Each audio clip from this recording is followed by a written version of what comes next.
Vallot et des membres du groupe socialiste apparenté une motion de rejet préalable déposée en application de l'article 91 alinéa 5 du règlement. La parole est à monsieur Jérôme Guedj, pour une durée ne pouvant excéder 15 minutes. Merci, Monsieur le Président, Mesdames et Messieurs les ministres, Monsieur le Président de la Commission, Monsieur le rapporteur général, Mesdames et Messieurs les rapporteurs, mes chers collègues, je me présente, à vrai dire, devant vous avec un mélange d'abattement et de colère au moment d'aborder cette motion. De l'abattement et de la colère sur la forme et sur le fond. Sur la forme, ça a été rappelé par Frédéric Valletoux tout à l'heure, pour que nous mesurions bien la situation au mieux baroque, au pire désespérante que nous avons vécue la semaine dernière. L'an dernier, vous aviez réussi la prouesse de voir votre PLFSS rejeté en commission, mais ce n'était que à la majorité. Cette année, une étape supplémentaire a été franchie, il a été rejeté à l'unanimité. Qu'est-ce que ça nous dit de l'impasse dans laquelle nous nous trouvons? D'abord, que votre texte initial était à côté de la plaque, pas à la hauteur des enjeux. Des conditions d'élaboration hallucinantes, mais vous n'êtes pas maître du calendrier, pas la moindre concertation, et j'y reviendrai, y compris probablement même au sein du gouvernement, et absolument pas avec les parlementaires, et une vision surtout affreusement comptable du budget de la sécurité sociale, oubliant que ce budget, il doit partir d'abord des besoins, plutôt que de votre trajectoire de maîtrise des finances publiques. Après, il faut avoir l'honnêteté de dire aussi que ce vote-là, il nous dit des choses collectivement sur une forme d'immaturité. D'abord, au sein du mal nommé socle commun, puisqu'on a vu très vite que c'était au sein même du socle commun que la fronde s'exprimait avec le plus de véhémence pour renverser des propositions proposées par le gouvernement, confirmant cette absence totale de coproduction. Puis chacun a campé sur ses positions, il faut le dire, il faut le reconnaître.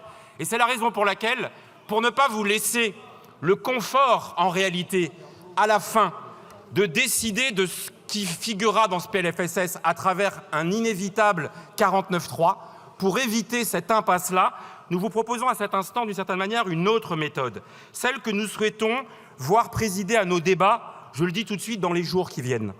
Nous, socialistes, nous sommes attachés au parlementarisme de fait, auquel nous sommes immanquablement confrontés aujourd'hui. Et nous cherchons, à chaque fois que c'est possible, des avancées pour l'ensemble des Français. C'est ce que nous voudrons faire, y compris à l'occasion de ce PLFSS. C'est la raison pour laquelle, avec la gauche et les écologistes, nous vous proposons depuis des semaines, dans le débat la semaine dernière, des voies d'amélioration de ce projet de loi de financement de la sécurité sociale. Pour cela, il faut que vous acceptiez chacun de vous dépouiller de vos certitudes et que chacun s'y emploie. Personne ne peut avoir raison tout seul dans le contexte dans lequel nous vivons. Mettez-vous ça dans la tête. Personne ne peut avoir raison tout seul et certainement pas à coup de 49.3. Mon abattement et ma colère, c'est aussi au regard des béances. Vous savez, on ne voit pas apparaître dans vos textes, dans votre texte, ces vies que nous devons faire nôtres. Celles qui sont celles des assurés sociaux, des patients, des pensionnés. Je vais vous prendre un seul exemple et je m'adresse à Madame Darrieussecq. J'ai lu attentivement le PLFSS, le dossier de presse, les articles et j'ai entendu votre intervention tout à l'heure. Il y a un mot qui n'apparaît jamais, désert médical. Voilà, c'est l'impensé, l'invisible de votre projet de loi de financement de la sécurité sociale. Voyez-vous, il y a quelques jours, dans la Nièvre, à Dézize, où la maire, Justine Guyot, a, de manière provocatrice et de manière un peu désespérée, pris un arrêté pour interdire à ses administrés de tomber malades le week-end. Pourquoi? Parce que ce week-end à nouveau, et ce n'est pas la première fois cette année, les urgences de son hôpital sont fermées. Et quand je suis allé la voir, elle était meurtrie par un drame qui venait d'intervenir. Parce qu'un patient vivant à 20 km de Dézize, dans la ville de Four, comme la ligne de SMUR était fermée à Dézize, eh bien, il a fallu faire venir le SMUR depuis Nevers, 1h10 de route. Ils sont arrivés trop tard et le patient est décédé. Et voyez ça, ce sont les vies que nous devons faire nôtres. Ça, c'est le quotidien de l'ensemble des Français. Et de voir que ces sujets sont totalement absents de ce que vous proposez et mettez sur la table, et votre silence est assourdissant sur cette question-là, c'est proprement désespérant. Je pourrais vous parler de la même manière sur les questions du vieillissement, sur la question du handicap, sur la question de la santé des enfants, sur la question de la santé des femmes. Vous nous avez parlé de la santé mentale, Madame la Ministre. Mais nous, on a applaudi quand le Premier ministre a dit que la santé mentale allait devenir une grande priorité, une grande cause nationale. Et donc, quand on vous pose la question en disant concrètement, qu'est-ce qui se passe? Vous nous dites, on va mettre 100 millions d'euros supplémentaires sur la table. La base de départ de la dépense pour la santé mentale et la psychiatrie publique en France, c'est 23,3 milliards d'euros. Donc quand vous nous dites, et c'est un système qui est aujourd'hui sinistré, et quand vous nous dites, on va recycler de mesures qui étaient déjà dans les tuyaux, et c'est ça qui fait la grande cause nationale, vous vous rendez pas compte à quel point vous générez une désespérance plus grande auprès de tous les acteurs de la santé mentale, auprès de tous les psychiatres publics, auprès de toutes les familles du monde du handicap psychique qui voient les lacunes et les béances sur ce secteur-là. Et bien sûr, je pourrais vous parler de ces inquiétudes pour payer le reste à charge. Je vais y revenir sur les questions d'accès aux soins, sur les questions de toutes celles et ceux qui ont à connaître Je vous invite heures. à écouter l'orateur, s'il vous plaît. Merci, Monsieur le Président. Qui ont à connaître les heures et les heures d'attendre aux urgences. La santé de nos concitoyens, c'est un bien absolument précieux auquel il faut répondre avec la plus grande vigilance. J'en profite, puisqu'on parle de santé à cet instant. Je crois en notre nom à tous pour souhaiter un prompt rétablissement au Premier ministre, dont on a appris qu'il avait été opéré ce week-end, et à travers lui à souhaiter un prompt rétablissement à tous ceux qui sont confrontés à la maladie ou aux difficultés de santé. Alors, face à ces béances, la démarche et la méthode nouvelle que je vous propose pour les jours qui viennent, c'est de partir des besoins et d'examiner les solutions que nous vous proposons, si possible, en ne les caricaturant pas. Elles tiennent autour de quelques principes. D'abord, on va vous le dire franchement, ne pas faire payer aux assurés sociaux, aux patients et aux malades les choix que vous avez faits précédemment. C'est extrêmement paresseux de préférer la baisse des remboursements d'indemnités journalières ou l'augmentation du ticket modérateur. Dans un cas, sur les indemnités journalières, en baissant le plafond de remboursement de 52 euros par jour actuellement à 40 euros par jour, immanquablement, vous allez mettre dans des situations de difficulté ceux des salariés, et parce que tous ne le sont pas, qui ne sont pas couverts par des accords de prévoyance dans leurs entreprises. Surtout, je vous le dis, cette obsession à délester sur les organismes complémentaires, mutuelles et assurances privées, ce qui devrait être au cœur de la prise en charge par la sécurité sociale, c'est devenu aujourd'hui proprement insupportable. Cette augmentation du ticket modérateur, autour de 1,1 milliard d'euros, qu'est-ce que c'est concrètement? Vous faites payer par les assurés sociaux la légitime et nécessaire augmentation de la consultation médicale, que nous avons soutenue sur son principe, mais avec l'idée, c'est que normalement, elle devait être remboursée par la sécurité sociale. Rendez-vous compte aujourd'hui, une consultation médicale, elle n'est plus remboursée par l'assurance maladie qu'à hauteur de 54%. Vous savez, on n'est pas très loin de ce que François Fillon défendait, rappelez-vous, au moment de l'élection présidentielle de 2017, quand il proposait la séparation du petit risque et du grand risque. À l'époque, y compris Emmanuel Macron, tout le monde avait poussé des cris d'orfraie en disant on ne touche pas à un niveau suffisant de couverture par le régime de base de la sécurité sociale. Aujourd'hui, par petites touches, l'année dernière avec le doublement des franchises, cette fois-ci avec l'augmentation du ticket modérateur, vous allez, disons le nom, vers une privatisation larvée, mais de plus en plus visible, de notre système de sécurité sociale. C'est le contraire du principe voulu par les fondateurs du Conseil national de la Résistance, c'est le contraire de ce qu'avait voulu Ambroise Croizat, c'est le contraire de la vision solidaire que nous continuons à défendre. J'ajoute que vous oubliez les 2,5 millions de Français, presque 4% de la population, qui ne sont pas couverts par des mutuelles. Parmi eux, c'est 14% de chômeurs et c'est 11% de retraités, ceux-là même à qui vous proposez de geler les pensions de retraite. J'y reviendrai. Premier axe donc, ne pas faire supporter aux assurés sociaux, aux patients et aux malades. Et il est temps de l'ouvrir, le président Valletoux le disait à l'instant, des débats qui ne sont que trop peu ouverts. Monsieur de Saint-Martin, vous nous demandiez des mesures d'économie. Il en est une que le Haut Conseil sur l'avenir de l'assurance maladie, à la demande d'Olivier Véran à l'époque, avait expertisé, c'est les coûts de doublons de gestion administrative du fait de l'existence d'un système d'assurance obligatoire et d'assurance complémentaire. C'est au moins 6 milliards d'euros. Est-ce qu'on ne peut pas ouvrir sur la base des scénarios que le HCAM avait mis sur la table, soit en créant la grande sécu que beaucoup appellent de leur vœu, ou le 100% sécu, soit de manière intermédiaire en créant une mutuelle gérée directement par la sécurité sociale. Vous savez, c'est simple, ça existe déjà en Alsace-Moselle. Je vous dis ça parce que vous nous demandez des pistes d'économie. Deuxième axe essentiel, c'est soutenir l'hôpital public. Là, je vais être très simple, très clair. L'Ondam que vous proposez est une forfaiture. Parce qu'optiquement, pour l'hôpital, il progresse de 3,1%.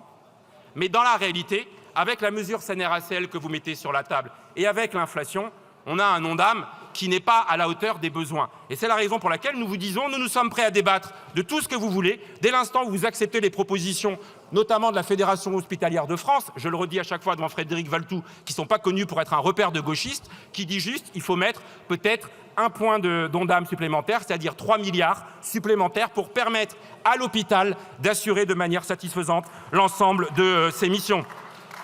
Le troisième axe, c'est évidemment de porter une politique de santé publique. Je suis désolé de vous le dire, la prévention, elle est désespérément absente de votre PLFSS. L'année dernière, on avait pu au moins débattre et même voter plusieurs mesures, les rendez-vous de prévention, le dépistage du papillomavirus, des IST, les préservatifs gratuits. Là, il n'y a plus rien de tel.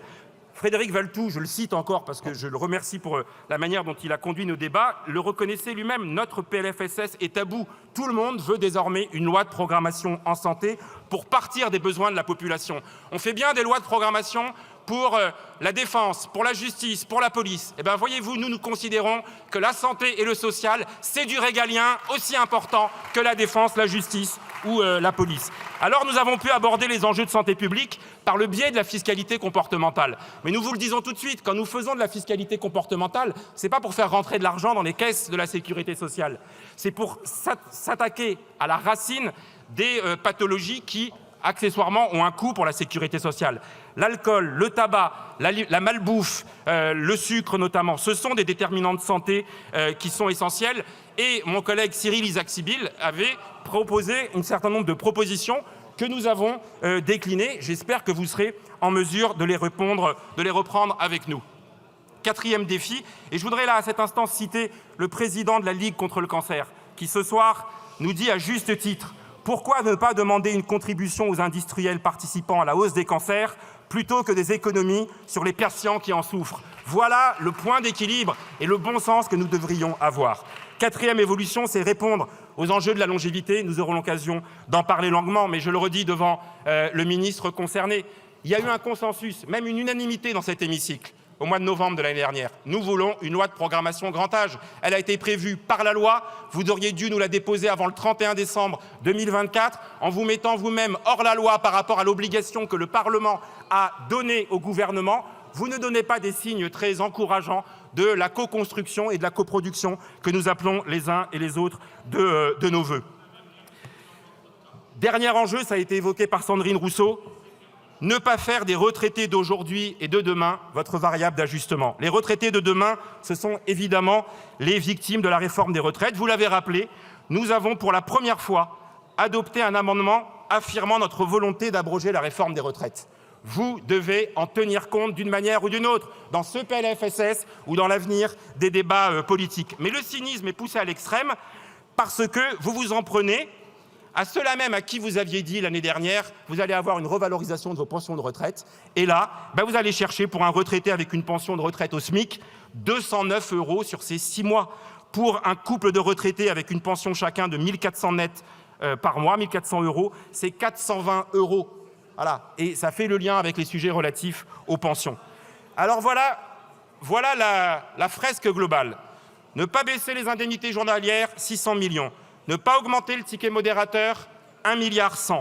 Augmenter l'Ondam hospitalier, 3 milliards. Ne pas geler les pensions de retraite, 3 milliards. Voilà, à minima, ce que nous vous demandons. C'est-à-dire de bouger à hauteur de 8,5 milliards votre PLFSS. Si vous voulez faire plus, on peut le faire. Je vais y venir sur les recettes. Et voyez, la représentation nationale, en faisant ça, elle ne fait que vous proposer de bouger 2% du budget concerné. Et sur les recettes, on va être très clair. Laurent Saint-Martin, auditionné par la commission, a lancé une bombe. Il nous a dit pour la première fois, pour un membre du gouvernement, le Ségur de la santé, 14 milliards, le chiffre a été rappelé, n'a jamais été financé. Donc il a démenti tout ce que racontaient Emmanuel Macron, tous les premiers ministres et tous les ministres de la Santé précédemment, en disant « nous n'avons pas financé le Ségur de la santé ». Et nous, ce que nous vous proposons, bien sûr, ce sont des mesures sur le médicament et sur la pertinence de soins. Mais la vraie ligne, c'est la question des recettes. La crise du financement de la sécurité sociale, vous l'avez organisée. Comment vous l'avez organisée? En passant de 50 milliards d'exonération de cotisations sociales en 2019 à 75 milliards aujourd'hui. Le pognon de dingue, il est là. Il faut aller le chercher à cet endroit. C'est ça la justice sociale. C'est pourquoi nous étions prêts à voter l'amendement, l'article 6, mais que c'est votre propre majorité qui ne l'a pas voulu. Je termine. Monsieur le ministre, lors de votre audition, vous avez qualifié ce PLFSS de coup de frein réel et raisonnable. Votre coup de frein, c'est la sortie de route assurée et la collision. Nous vous proposons 8,5 milliards sur les dépenses. Nous vous proposons 15 milliards de recettes et pas les 60 milliards que vous agitez. Nous sommes raisonnables sur les propositions de financement à travers les exemptions et les exonérations de cotisations. Faites ce travail méthodique avec nous et pas au dernier moment. Vous venez de déposer 28 amendements sans même prévenir le rapporteur, sans même prévenir le président de la commission. Donc si vous voulez, sur cette base-là, que nous travaillons, nous sommes prêts à le faire et c'est la raison pour laquelle nous retirons le moment venu cette motion de rejet.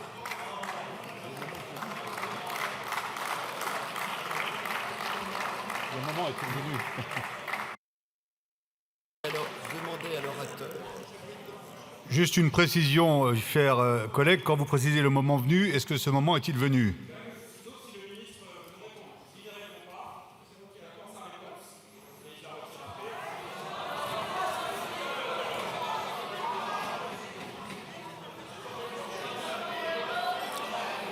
On retire maintenant. Oui.